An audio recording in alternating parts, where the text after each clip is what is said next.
And by far, the best flatland skater in the world, Rodney Mullen. Let's bring him up. All right.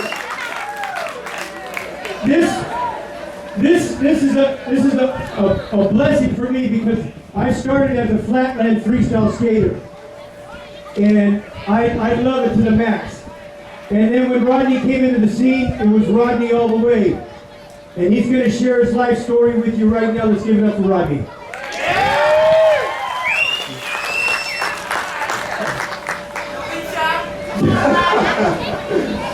Thank you for having me. Look, you guys, I feel honored is the word. Overwhelmed, humbled, and mostly because it's offered for me to say, hey, look at me go, this is my life, right? I just want to share something. Please, by all means, if you have a question, if you want to talk, stop it. Let me know, okay? Yeah, come a little close so I can take your picture. Yes. Got it. All right. So, I grew up in East Coast, Florida, away from everything, on a farm. And I started skating when I was 10. I was always reasonable good at sports. And pretty quickly I found out I didn't really fit in with team stuff. I wanted to do something where I could separate myself from what I did, where no one told me what to do. And skateboarding, that was it for me. So I started, and next thing I knew, it was surf culture back then, a lot of people getting high, doing their thing, 70s. And I knew right away that that's not going to be for me. I just held that till my skating. And pretty soon, my identity came out through what I did. Started winning contests, cruising around. I turned pro and won world championship, or what did you call that? 1980. And I guess 36 contests over 11 years. I won everything I entered except for one contest. And it was a lot. It takes a lot to hold an entire. Having said that, I know what it's like. Look, everyone has attributes. Everything, I got pretty good balance. Most thing I had is discipline. And the other thing is, I knew instinctively is whatever other people did, I didn't need to follow what they did because they're already doing that. Yeah, you just pull away. And I individuated, I separated myself through what I did. Whatever they would do, I would go the other direction and give all my heart. That's what I skateboarded was everything, my expression, was my voice. I hardly ever spoke.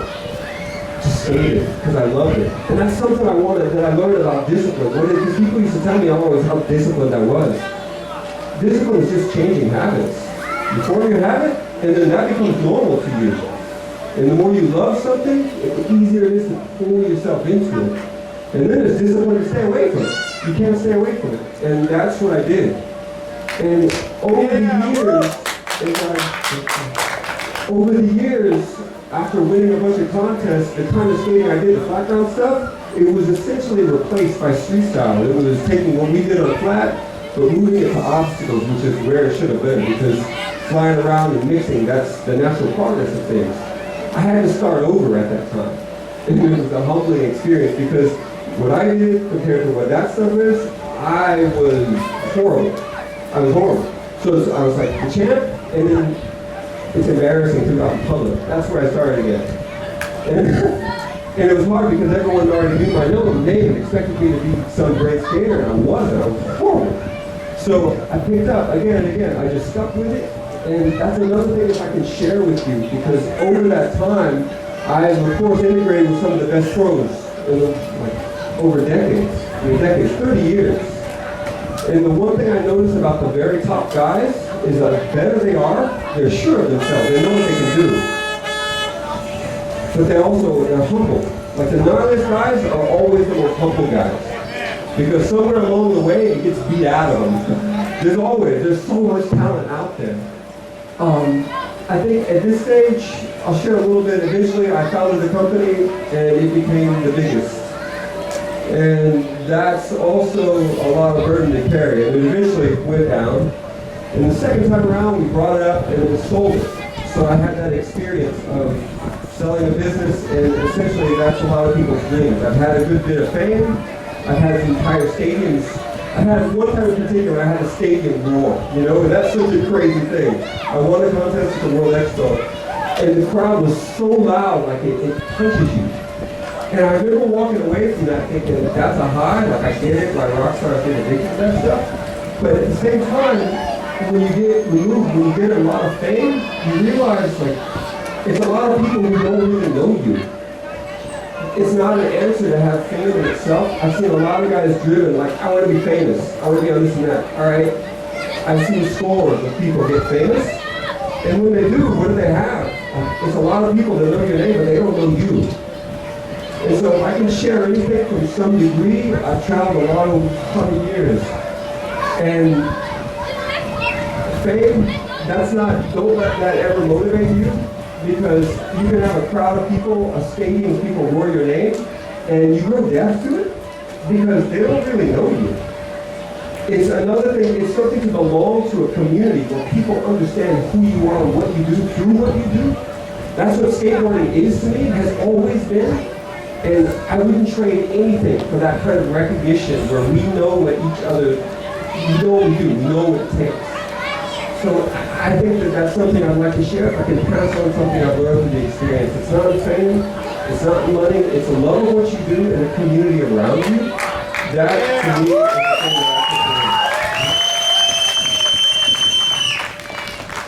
is the thing that I guess I get one of the more profound.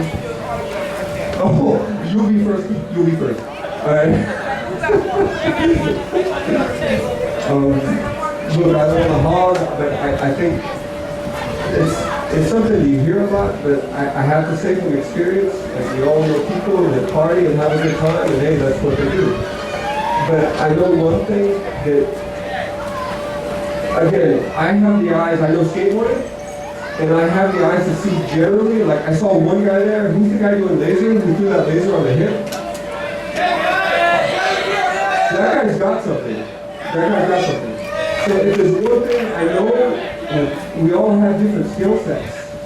It's not any one particular skill set that makes you great.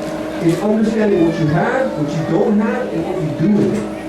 That's the key. Because no one skater, again, the best guys that I know, and we're talking like Danny Way and Tony Hawk, and I mean the people that have really, really changed things. The thing about them is no one's perfect. No one has like the perfect set of skill sets. I see kids all the time. I know what I have. I see people with better skills than I do. The difference is what you put into it. Understanding what you have, and it's the heart you put into it.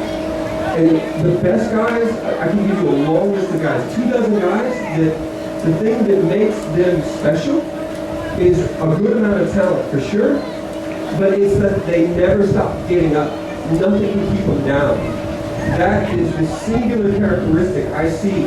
It's one thing to make it high for a while, so this guy's really good, he's in the max for 2 years, but then he got what he thought he wanted, and then it shut down the engine inside.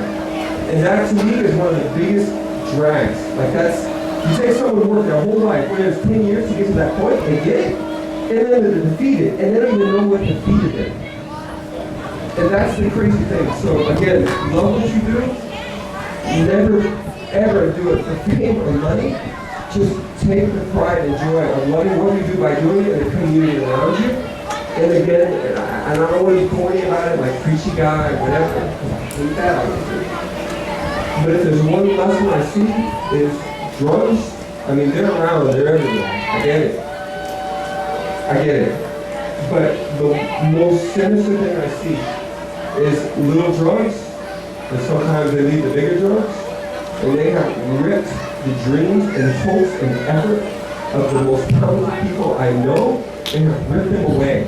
And they don't even know what happened until it's too late, and that's like decades of regret afterwards, not even knowing what hit you. So if there's one thing I can share from the experience of seeing it firsthand, is do your best to stay away from it.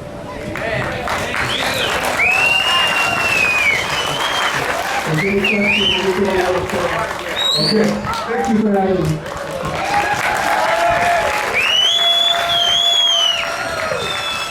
Hold on, Rodney. Chad, right here. Right here. Those two right there. Come on, right here. Okay. We want to present this to Rodney.